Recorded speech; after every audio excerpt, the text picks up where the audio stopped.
I have sort of an odd background, actually, because I started out as a music teacher. I was a professional saxophonist. I went to Peabody in Baltimore, which is part of Johns Hopkins, and I was initially focused on music education and on saxophone performance.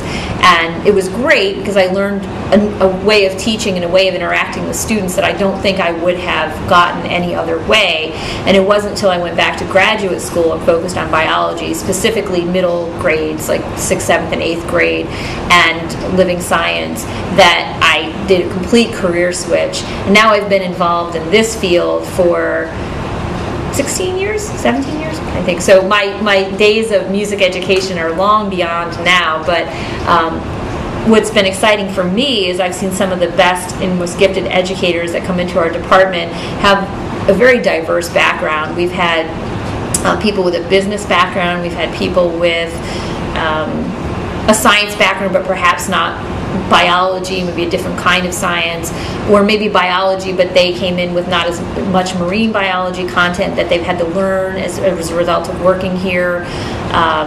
Very creative people. We've had people who have a background in creating crafts and different things that come in very handy in our camp programs, but have a very creative way of approaching things. So if you look at the makeup of our department, I would say most of us have an interesting background in terms of how we got here.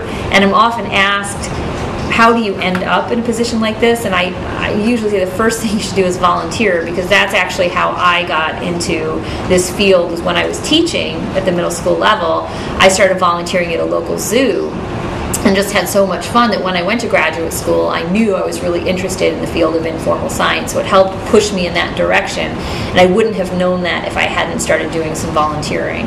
So volunteering can be very beneficial to the organization, but it can also be extremely beneficial to the individual, because you get such a wonderful sample of what the positions are like, and you'll learn pretty quickly what you're interested in and also maybe what you're not so interested in, so that if you do come into this field, you have a better understanding of what to expect, because sometimes it can be the best thing in the world for someone, and then other times people may find that they're more suited for a different field, and that's fine too. But the people who do end up here are usually really excited to be here because they came in as a volunteer or an intern and they knew what they were getting and they knew it was for them. So that's great. Yeah.